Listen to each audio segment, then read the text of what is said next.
And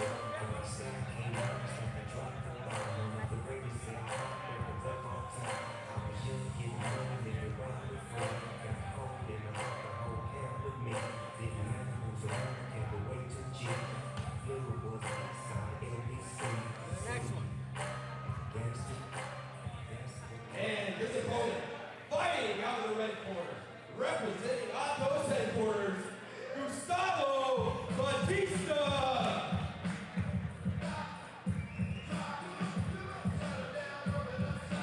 Now, again, we're seeing the same walkout music. Right? I mean, if I was a competitor, I would choose different walkout songs per match. That's just me. Now, maybe they didn't have that option. It's possible they were only allowed one walkout song. Well, so, Professor, imagine this. Yeah. Imagine you get told you get to pick your walkout song for each match. Yeah. Is that a little bit presumptuous? Yes. Because not if you're a champion. The champion believes they're going to win. Okay. Do you think there might be some embarrassment if? No, I don't think so. I don't think so. As a, as a competitor, as a champ, you got to put yourself out there. You know what I mean? You can't win if you don't win the tournament, right? I mean, you got to get in there. Here we are. Batista's in there right away, hitting for a kind of a standing high crotch shot there. Gabriel Arges. So both these competitors a bit more, moderately paced. So we're definitely, I think we're going to see a technical battle here. Deep collar grip from Gabriel Arges. Strong base from Batista there. Now that deep collar grip from bottom half guard, a lot of people feel like there's not a lot that can come off of that. Wow, and deep collar grip is bad from any position. You know that, right? Sure, but a lot of people kind of wave it off. They think the pressure will kind of crush the grip, but there's definitely some avenues that the person on bottom can take to really make that grip a world beater. Well, 100%. I mean, so anytime you get a cross collar grip deep, I mean, the choke is always an option, right? Now we see Gabriel Arges here trying to set up 50-50. Yeah, kind of in like a 50-0 type position here, right? Albert Crane likes this. And we see Batista trying to prevent it by keeping his collar grip. But I think really he's looking for like kind of a half guard Shaolin type sweep here, because you can see, he's got obviously he has the near leg, but he's looking for that far leg too. And Batista's really kind of splitzed out here. If you're one of these competitors, you don't want to be splitzed out. No. But you can see that's what Arches is trying to do. He's trying to really change that angle. Now he's got the kind of that 50-0 position here. I feel Arges has the advantage right now. He is where he wants to be. Yeah, Arges is so experienced in the 50-50 position. That's definitely his best position. By his own admission as well. Yeah, by his own admission. Yeah, he says that. And so, I think he feels entirely comfortable here. Not to say that he's only 50-50, right? He's a very well-rounded opponent. Well, we saw him get the back earlier, finishing from the back. Absolutely. Winning a choke, right? You're well-rounded if you're a world champion, right? Absolutely. 100%. Absolutely. 100%. One thing here, he is where he wants to be. I feel like his experience is going to take him where he wants to be, and I feel like he's, as quick as this match is going, he's in possible leg drag position. Yeah, right Batista's in tight there, but Gabriel, short legs, he's able to reposition there. A lot of people think that the tall, lanky body is kind of the prototypical jiu-jitsu body, but particularly in the last maybe decade, we've seen people of that kind of shorter body type. And what you realize is, even though their legs can be taken out of position, they can reposition very easily. So that's something you saw people like Marcelo Garcia really kind of show to the jiu-jitsu world that short, stocky body type really has a place in Brazilian jiu-jitsu. And you're seeing it out of both competitors here. Both of them very, pretty much medium build here. Batista, looking very heavy here.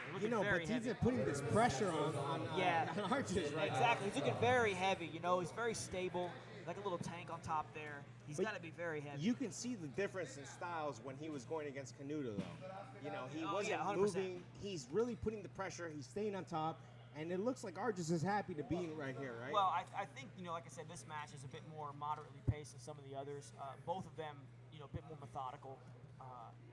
He's going to grab his collar and bring it into his elbow. He's going to try to backstep, sort of, right? Exactly. Put his right hip in and backstep with his left leg. That's what I think. Batista's looking for that back step, 100%, I think. Possibly faking it and going back to the left side. I mean, I think that's how I caught you once, right? No, never, no. I'm just saying that's In his dreams. maybe Thank I you. thought about Thanks, that. but Coach. Thanks, I'm just Coach. saying, Exactly. In your Coach dreams. needs to stay where he needs to stay, right? In your dreams. And again, Arges back on that cross collar grip. Back on that cross collar grip. Yeah, now, I know that cross-collared grip, it should be a red flag to anyone trying to pass. Possible deep Right? half right But here. it seems like Canuto doesn't really. He's trying to put the pressure on. You mean Batista? Yeah, Batista. But Well, Batista needs to stand up right now. He needs to get that right knee off the ground and possibly knee slice or separate a little bit because I kind of feel like Arges is trying to get under him. Yeah, I mean, Arges got a deep underhook there, and he's trying to come up, almost like Bernardo Faria does. Call me Cleo, but that's what's going to happen. look, well- if Batista keeps the pressure, I don't think that collar grip can really be such a big thing. Well, you can work around anything, right? There's no unbeatable technique, but that cross collar grip, it's just you need to be on alert, right? Doesn't mean you can't beat it. Obviously, it can be beat. Anything can. But and it seems like Batista, as you said, he's not too concerned about it. But I'm sure in his mind he's keeping that on high alert. Leg of the shoulder here from Arges. That's a good position to be in. And you can see he's got that lapel grip under. Arm under the leg, lapel over the leg. He's let it go now. One thing I do like about Look at the flexibility there. Wow. The pressure that's being on top. It's not like what you see at the academy every day. Someone flopping left, right. The pressure's on top and it's going forward, and there's Yeah. nothing you can do. You can kind of feel the pressure from here. You know what I mean? Like Arges doing a great job keeping it off of him, but Batista is really putting that pressure on. Underhook now. Now this could be dangerous. This could change the game here. He's gonna have to knee slice Batista has hard. the knee on the mat. There it is. There's the pass. I called it right there. That's going to be 2. Now we got plenty of time here. There's a minute 6 left. There's a You minute. know, There's a minute left. It's going to be 3-0 here. If But I'm- again, he's got to get 11 or a submission. I think Arges is okay. I mean, I'm thinking Arges is basically like, let me give these points. If you know the rules, right? If you understand the rules, you know the rules, and you're gonna play by the rules, you're like, let me give it. I'm comfortable with my jiu-jitsu. I'm gonna go anywhere. Interesting strategy from Arges. I mean, he kind of worked to that double grip position there.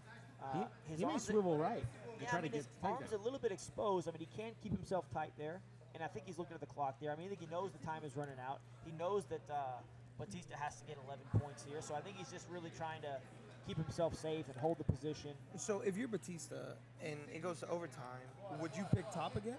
Well, I mean, I would. I'm conservative. You know what I mean? Like, I mean, he got the points from passing. I would go back to that. That's just me though, man. We saw Batista earlier in the previous matches. He chose close guard, right? He chose a bottom position. Well, you No, got excuse me. He scored points in the regulation with his sweep, but then he chose top position in the overtime. So, we saw him pass here. Maybe he's going to choose bottom position. Well, you got to also think like maybe Arges is luring him to a trap. I mean, Oh, you that's just interesting. don't know. I mean, you're right, Professor Allen. He could be a trap, but I think Batista shows a neutral position on the feet. Are we going to see a takedown here? That's interesting. Because he could. I mean, here I think Arges is going to pull if he gets the chance, right? I think Arges is going to pull. So if you're Batista, why give him that chance? Oh, he's chosen top position. All right. So he passed in regulation. Looks like he's going to try to pass again. Now, this is risky for Batista, right? Because you're kind of giving Gabriel Arges a second chance to get to his best position. Well, or you're giving yourself a second chance to score as you've scored before. Arges working hard on that sweep there in the old plata. You got to understand, Arges is coming back of some time off. He is- Everybody's coming off time off. No, right, true. Professor? No, it's true, but he may be trying something different here. I mean, Sure. Now, you see Batista just on his toes, being heavy as pressure. can be. Yeah, I mean, we've said it multiple times here. I mean, you can feel the pressure that Batista's putting on. Arges doing a great job. You know, That was a good move, You know, moving the leg in between the legs. surviving that pressure, and you can see how he had that lasso, but Batista was able to get his hand to the outside. That's repetition right there. Now, It's awareness, right? now I think that the big thing that happened during regulation was that Batista got the underhook. That's right, that underhook. Right. And if he can, you can see he keeps that pant leg, which is going to limit Gabriel Arges' option, and he has that belt, and he's got the head controlled. I think he's waiting for Arges to kind of move that inside arm again, so he's able to get that underhook. That pant control that Batista has really kind of course, Arges has options, but that pant control really helps him to survive. You see how he picks it up? So Arges can't stand, but he's done it. He's got to the knees here. He's to stand up. Pick it up. He's to stand up. Finish it here. Now, if he gets that takedown, it's going to be 2. That's going to be it. Well, he's got to finish it.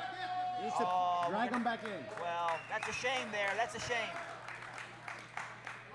A lot of resets here in this third close grappling. I would like to see some more resets. A lot of belt tying in this. Well, but I mean, just a lot of action going off the mat, and competitors spending a lot of energy and not getting any sort of benefit for that. I mean, obviously, there's no guarantee that Arges would have got that takedown. Absolutely. But that was a great opportunity, right? Very hard pull there. Close guard, but Batista has the knee in the middle. Again, we see that deep collar grip Coach Ricky was talking about.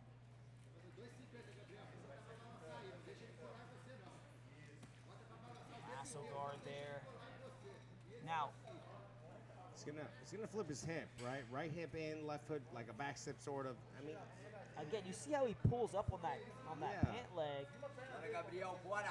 We're Now- we're right on the edge again here. I would hate to see Gabriel come up again and then go out of bounds and lose it. Now, Arges does have the lapel fed in between the legs, creating an underhook low on the leg that's kind of hard to fight. Yeah, I kind of feel Arges is in a good position though, right here. Yeah, I think he wants to control the pants with the other hand and then bring up, lift up into kind of an Iranian position. Oh, that's gonna be it right there.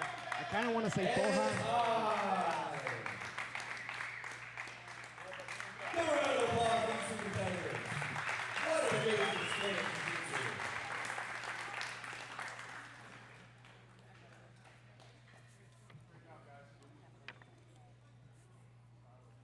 Gustavo Batista.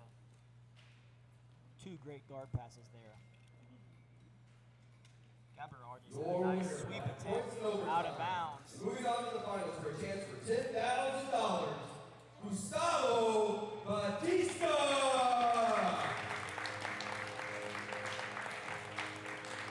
Again, Batista with his weight forward always. I don't think he changed direction once, Professor.